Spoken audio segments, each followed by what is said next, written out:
Terus kalau misalnya kita ini kenapa nggak sama kayak orang Muslim sana ya? Karena kan pusatnya kan di Israel sama di Arab juga. Kenapa kita nggak ada proses haji ya? Islam Ya, Kristen. Islam Kristen, Pak. Kami Islam. Kami, Hmm? kami. Ya saya Islam. Oh, oke. Kirain kami siapa tadi? Al-Baqarah 34. Ya, mungkin ada yang mau ditanyakan Pak Arif.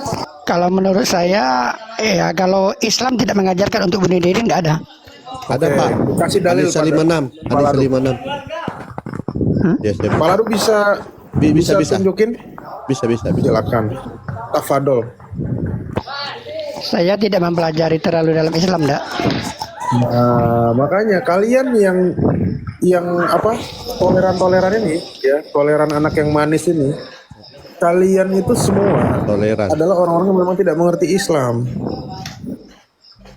Gitu. Sebentar kita lihat dulu ya Pak Arif ya. Ditahan dulu napasnya.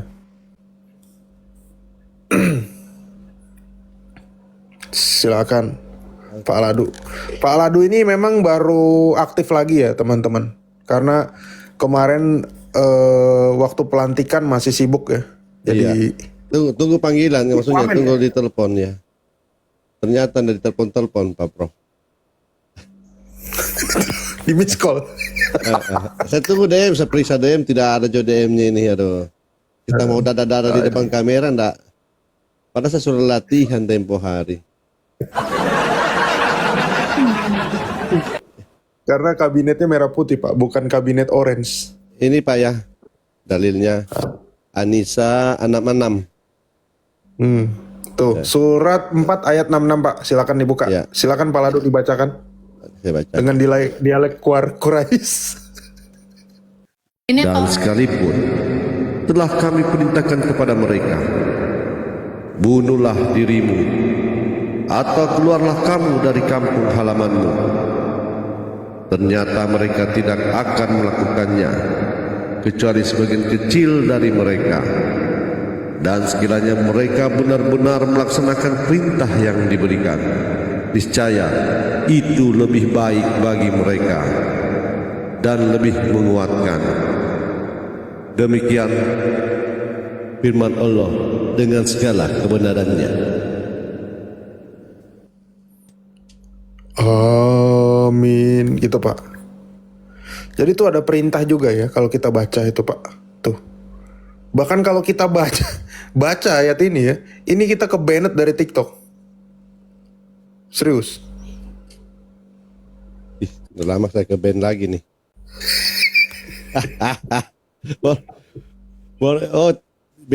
Baru besok ada lagi satu akun yang terlepas. Ini tinggal satu ini bisa saya ini pakai.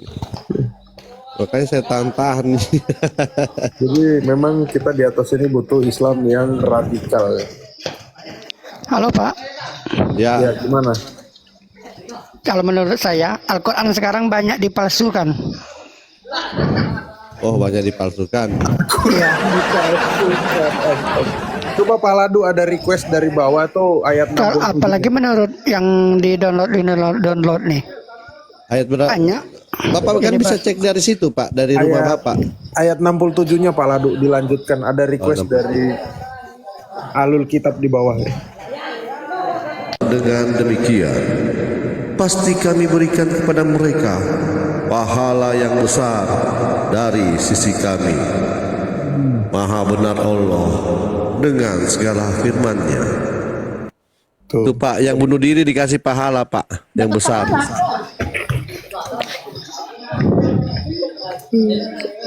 Kalau menurut saya Al-Quran sekarang banyak ditiru Pak. Bapak kan bisa cek dari situ Pak, buka Al-Qurannya Bapak yang ada di rumah, Bapak cek. Nah, tinggal kita samakan apakah ini benar seperti ini atau tidak, kan gampang Pak. Kan Bapak kan punya Al-Quran di rumah. Pertanyaan gini Pak Ladu, siapa yang mau niru Quran? Mbak, Al-Quran itu apabila ditambah satu huruf alif maka akan beda artinya. Oke, kita tanya dulu ke Pak Wan. Setuju nggak Pak Wan? Pak Wan? Berarti Pak Arif ini tidak percaya Allah lagi. Allah berkata bahwa Allah menjaga Al-Quran, Pak. Iya. Wah, Bapak parah ini. Astaga, ini kenapa begini berdua? Dari tadi kok. Aduh, dari tadi Islamnya kenapa begini ya, Kak? Makanya Prof, kita itu harus downgrade untuk mengimbanginya. Ini Lanjut, fenomena baru ya. Biasanya Islamnya akhir-akhir ini udah malu ngakuin KTP-nya, ini sekarang semuanya pada toleran. Toleran. Toleran.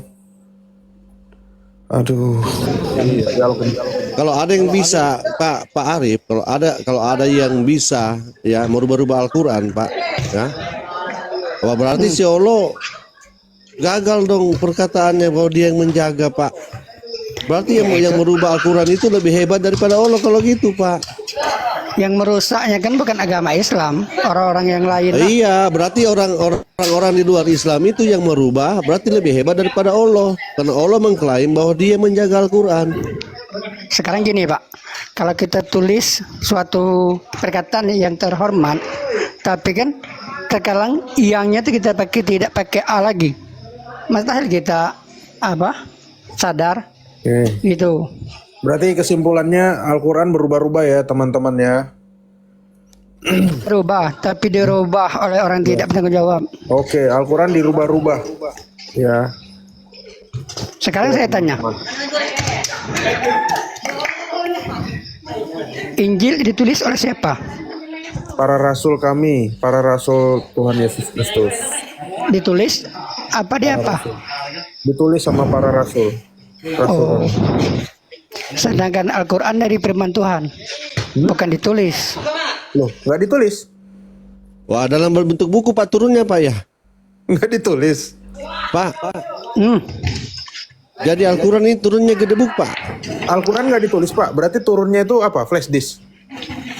Ya, dari zaman Nabi kan diwahyukan melalui terus? malaikat, Habis diwahyukan? disampaikan ke Nabi.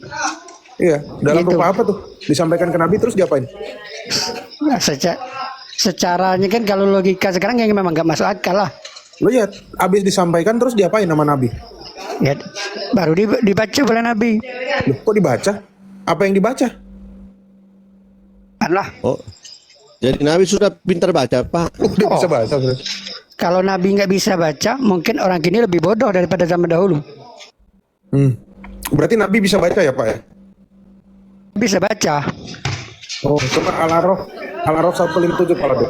Saya tidak percaya kayak gitu. Soalnya kan sekarang semenjak zaman canggih sekarang, Al-Quran itu banyak yang dipalsukan oleh kaum-kaum yang tidak bertanggung jawab. Nah ini, tuh Al-Araf 157. Orang-orang yang mengikuti Rasul, Nabi yang umi, apa tuh?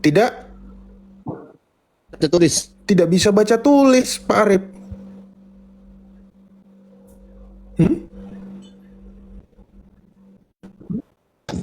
Siapa lagi yang rubah ini, Pak? Waduh. Sekarang banyak dipalsukan. Ini Pak Arif, mending Bapak cek dari situ, Pak. Buka Al-Qurannya, Pak. Supaya Bapak, di mulut Bapak jangan cuma dirubah-rubah. Kalau saya nih kan orang awam lah. Saya kan hobi Wah, orang main-main. awam kok sudah bisa memastikan bahwa itu dirubah-rubah. Ini parah, Bapak ini. Saya dulu pengajian juga, Pak. Mbak Ladi. Al-Quran itu tulisannya Arab. Sedangkan saya nih Indonesia. Kami Al-Quran cuma artikan, bahasa Pak. Arab, tidak ada bahasa-bahasa lain, enggak. Bapak artikan, Pak. Baca dulu, baca. Quran itu bahasa Yunani, bahasa Bapak artikan, Inggris, Pak. tidak ada. Ya, Bapak artikan. Bapak artikan, Pak. Tuh, ini kacau ini. Kacau ini Mbak Ladu. Waduh, bahaya ini Bapak ini. Bapak artikan. Ini pada lawak semua, Bang Wan giliran begini tandemnya jadi diem-diem aja ya kan. Aduh. Ini yang parah ya, kalau kadang kan kalau mereka tidak tahu artinya, terus ketika mereka sholat kan itu kan setelah ini kan ada ayat yang dibacakan kan, terus mereka baca apa namanya ayat Al-Ahzab 51 kan lucu. Terus mereka tidak tahu artinya. Datang hotel bilang, oh ini artinya kamu boleh menggauli siapapun yang kamu kehendaki. Wah, Aduh, ini gimana nih kita? lari dia. Mana dia? Kabur. Mana, Pak? Gini ya. Nah, gini, Lari gini dia. Bang Wan langsung celoteh. Tadi ditanya nggak mau, ya kan? Enggak, tadi terkunci suaranya. Hah? Enggak ah. Dah, Ini baru bisa ngomong. turunin dulu aja. Jelas kalian. Iya, masa kan dia bilang Al-Quran dirubah-rubah. Pak, ya biasa sih saya dengar Alkitab yang dirubah-rubah, ini Al-Quran lagi yang dirubah-rubah. Giliran si Arif.